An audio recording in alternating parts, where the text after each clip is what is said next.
Countries to the north and south of the tropics experience sunrise much earlier and sunsets much later in summer than these regions do in winter. In agricultural communities, this has not been a problem.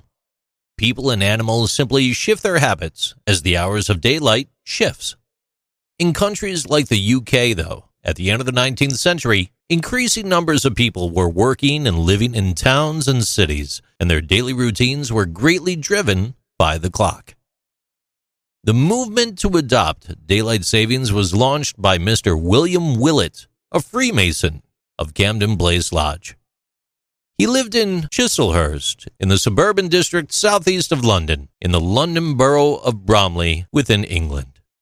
The idea of saving daylight occurred to him in a very early morning ride on St. Paul's Cray Common and in the adjoining Petts Woods, which coincidentally is now the Willet Memorial Park.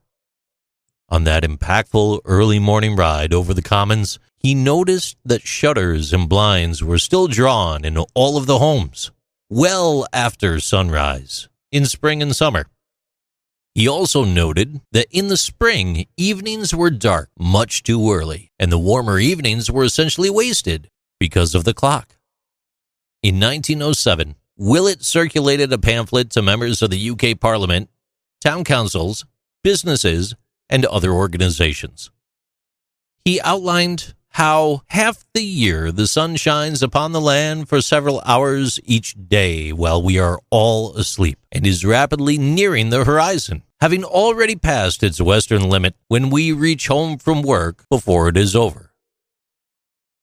His proposal was to improve health and happiness by advancing the clocks 20 minutes on each of 4 Sundays in April, and by reversing this idea by the same amount on 4 Sundays in September.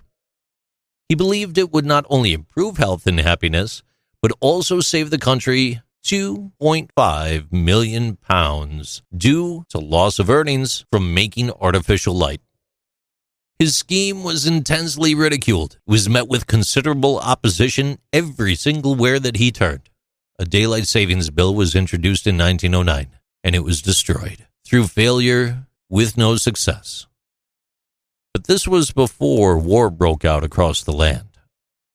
National Daylight Savings Time was first put into practice by the German government during the First World War. It was an effort to conserve fuel. Germany and Austria had begun daylight savings at 11 p.m. on the 30th of April, 1916, by advancing the clock 1 hour until October 1st, 1916. Britain, or otherwise known as the United Kingdom, began 3 weeks later, on the 21st of May, 1916. This was immediately followed by other countries in Europe: Belgium, Denmark, France, Italy, Luxembourg, Netherlands, Norway, Portugal, Sweden, Turkey, to name a few. Despite all the ridicule, the failure, the teasing, and the torment, William sadly passed away 1 year prior of influenza at the age of 58 years old in 1915. He never saw his daylight savings proposal put into effect.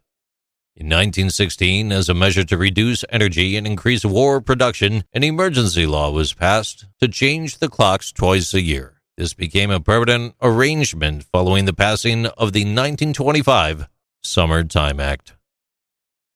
Don't forget, in spring, clocks move forward, spring forward, and in fall, they fall back. These are interesting things with JC.